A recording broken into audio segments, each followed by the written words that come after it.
창세기 1장에서는 하나님의 창조 역사를, 2장에서는 하나님과 최초 사람 아담과의 관계를, 3장에서는 행위 언약을 보았으며 아울러 죄의 속성, 죄의 결과에 관하여 보았습니다.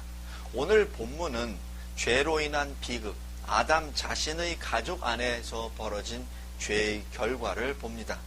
죽음은 이제 어디서나 존재합니다. 피조세계 전체에 퍼져 있습니다. 그리고 아담의 불순종으로 인한 하나님의 심판이 아담 자신의 가족에게 내려졌습니다. 본문을 통하여 죄의 결과와 회개하지 않는 죄인을 향한 하나님의 자비를 봅니다. 첫 번째 1절과 2절에서 하와와 하나님이 주신 생명의 선물을 봅니다. 아담과 하와에게 자녀를 베푸신 하나님의 선하심을 봅니다. 또한 태어난 자녀를 통한 하와의 경건한 자세를 봅니다.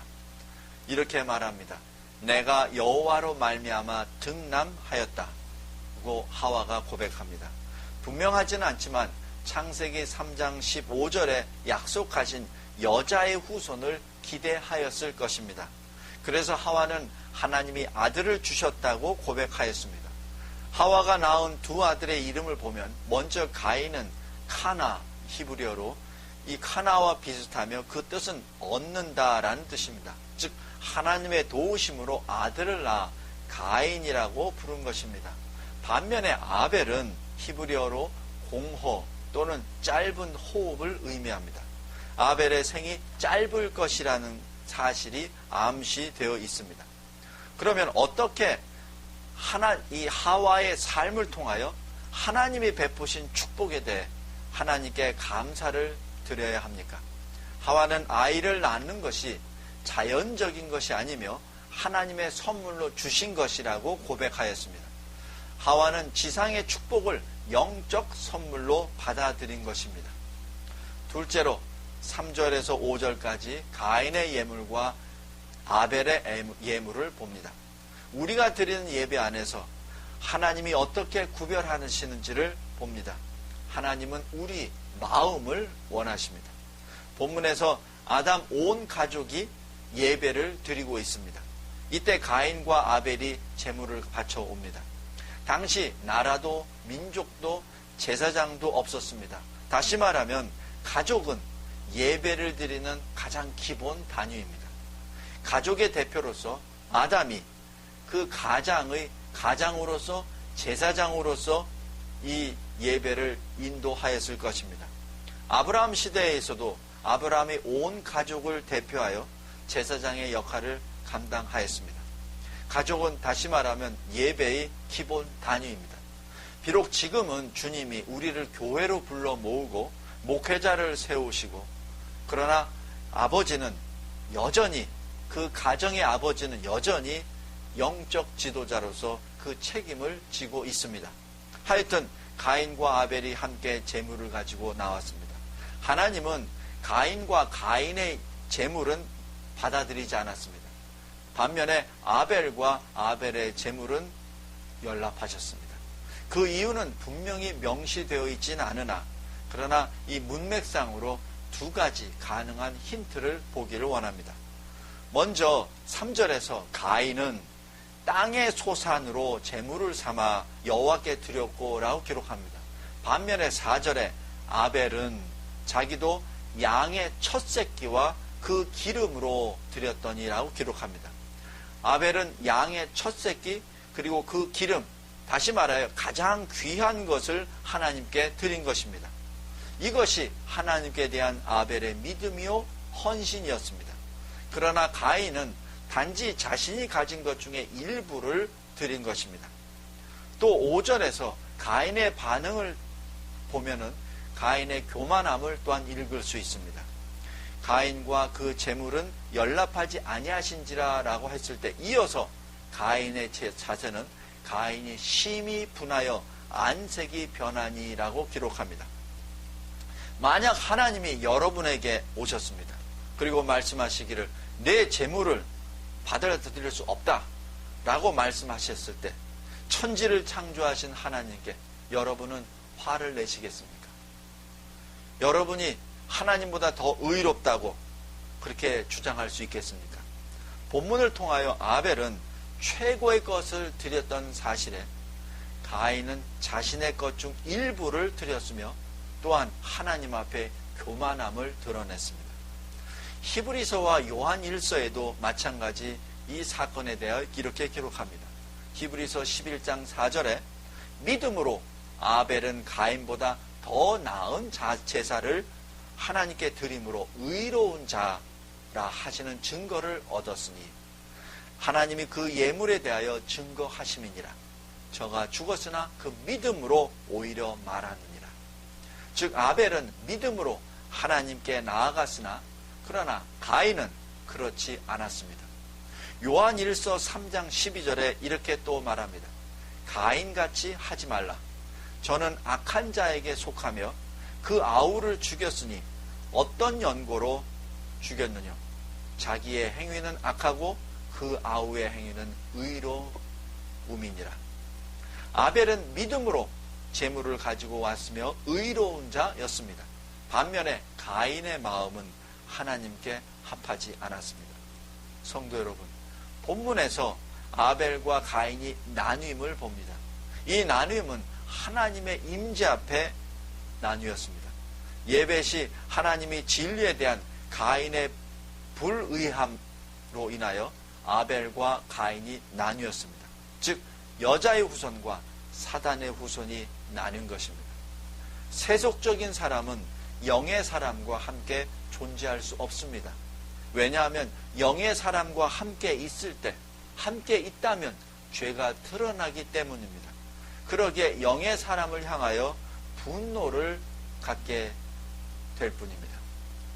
셋째로 6절 7절에서 가인의 재물과 하나님의 자비를 봅니다. 하나님은 가인아 내가 왜 화를 냈느냐라고 말씀하십니다. 이는 이 천지 만물을 다스리시는 하나님이 낮아지시고 낮아지셔서 가인에게 오셨습니다. 그리고 가인의 불만을 듣고 그 불만에 대해서 지금 설명하고 계십니다. 하나님은 가인을 진정 우려하고 계신 것이죠. 이에 가인은 어떻습니까? 가인의 얼굴에 분노로 가득하였습니다. 7절에 하나님이 이에 가인에게 경고하십니다. 내가 선을 행하면 어찌 낯을 들지 못하겠느냐. 선을 행치 아니하면 죄가 문에 엎드리느니라. 죄의 소원은 내게 있으나 너는 죄를 다스릴지니라. 하나님의 경고 말씀처럼 죄가 가인을 공격하기 위하여 문에 웅크리고 있는 것이죠. 마치 사자가 먹이를 삼키려 하듯이 웅크리고 있었습니다. 그러므로 그 죄를 다스리지 못하면 현재 위험보다 훨씬 더 큰 위험에 빠지게 될 것입니다. 로마서 7장 8절에 그러나 죄가 기회를 타서 계명으로 말미암아 내 속에서 각양 탐심을 이루었나니 이는 법이 없으면 죄가 죽은 것임이니라. 가인의 죄가 더욱 악해지고 있음을 보고 있습니다.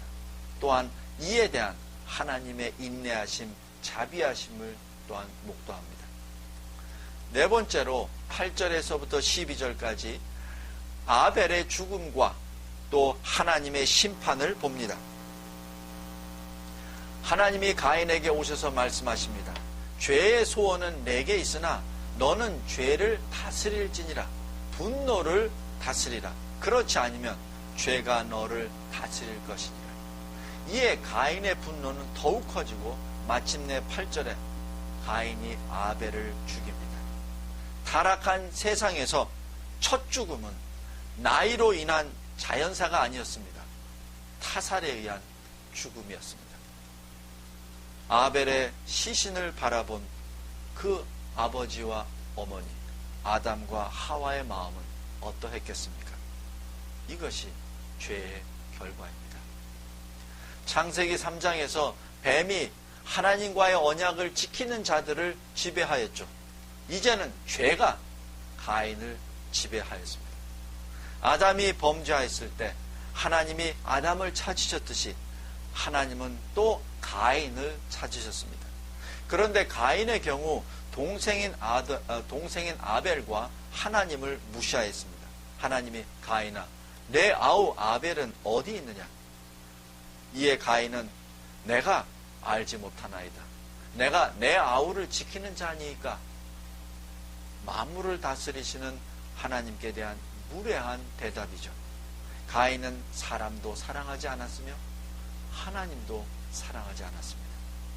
그래서 10절부터 하나님은 가인을 심판하십니다. 11절에 땅이 그 입을 벌려 내 손으로부터 내 아우의 피를 받았은즉 내가 땅에서 저주를 받으리라.